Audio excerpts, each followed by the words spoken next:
অহেতুক কতগুলি মূল্যবান জীবন ঝরে গেল। আপনজন হারাবার বেদনা যে কত কষ্টে তা আমার থেকে আর কে বেশি জানে। আমি প্রতিটি হত্যাকাণ্ডের নিন্দা জানাই। যে সকল ঘটনা ঘটেছে তা কখনোই কাম্য ছিল না। আমি বিশ্বাস করি যারা কোটা সংস্কার আন্দোলনে জড়িত তাদের সাথে এই সকল সন্ত্রাসীদের কোনো সম্পর্ক নেই। এই ধরনের ঘটনার সঙ্গে যারা জড়িত তাদের চিহ্নিত করে উপযুক্ত শাস্তির ব্যবস্থা করা হবে। অত্যন্ত পরিতাপের বিষয় হলো কিছু মহল এই আন্দোলনের সুযোগটা নিয়ে অনাকাঙ্ক্ষিত উচ্চাবিলাস চরিতার্থ করার সুযোগ নিয়ে সন্ত্রাসী কর্মকাণ্ডে লিপ্ত হয়। এর ফলে এই কোমলমতি শিক্ষার্থীদের আন্দোলনকে ঘিরে যে সকল ঘটনা ঘটেছে তা খুবই বেদনাদায়ক ও দুঃখজনক। অহেতুক কতগুলি মূল্যবান জীবন ঝরে গেল। আপনজন হারাবার বেদনা যে কত কষ্টে তা আমার থেকে আর কে বেশি জানে। যারা মৃত্যুবরণ করেছে তাদের আত্মার মাগফিরাত কামনা করছি। পরিবারের সদস্যদের প্রতি গভীর সমবেদনা জানাচ্ছি। আমি প্রতিটি হত্যাকাণ্ডের নিন্দা জানাই। যে সকল ঘটনা ঘটেছে তা কখনোই কাম্য ছিল না। চট্টগ্রামে সন্ত্রাসীরা বহুতল ভবনের ছাদ থেকে ছাত্রদের হত্যার উদ্দেশ্যে নির্মমভাবে নিচে ছুঁড়ে ফেলে দিয়েছে। অনেক ছাত্রের হাত পায়ের রগ কেটে দেয়, তাদের উপর লাঠি পেটা ও ধারালো অস্ত্র দ্বারা আঘাত করে।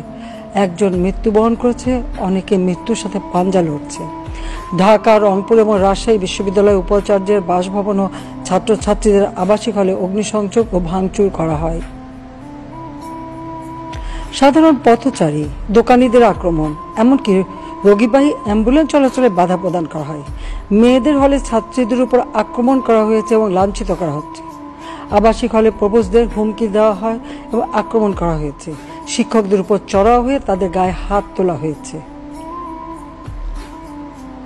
আমি বিশ্বাস করি যারা কোটা সংস্কার আন্দোলনে জড়িত তাদের সাথে এই সকল সন্ত্রাসীদের কোনো সম্পর্ক নেই, বরং সন্ত্রাসীরা এদের মধ্যে ঢুকে সংঘাত ও নৈরাজ্যকর পরিস্থিতির সৃষ্টি করছে। এই ধরনের ঘটনার সঙ্গে যারা জড়িত তাদের চিহ্নিত করে উপযুক্ত শাস্তির ব্যবস্থা করা হবে।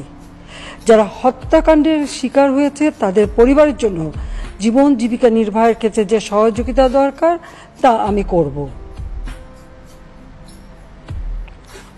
আমি দ্ব্যর্থহীনভাবে ঘোষণা করছি, যারা হত্যাকাণ্ড, লুটপাট ও সন্ত্রাসী কর্মকাণ্ড চালিয়েছে, এরা যেই হোক না কেন, তারা যেন উপযুক্ত শাস্তি পায় সে ব্যবস্থা নেওয়া হবে।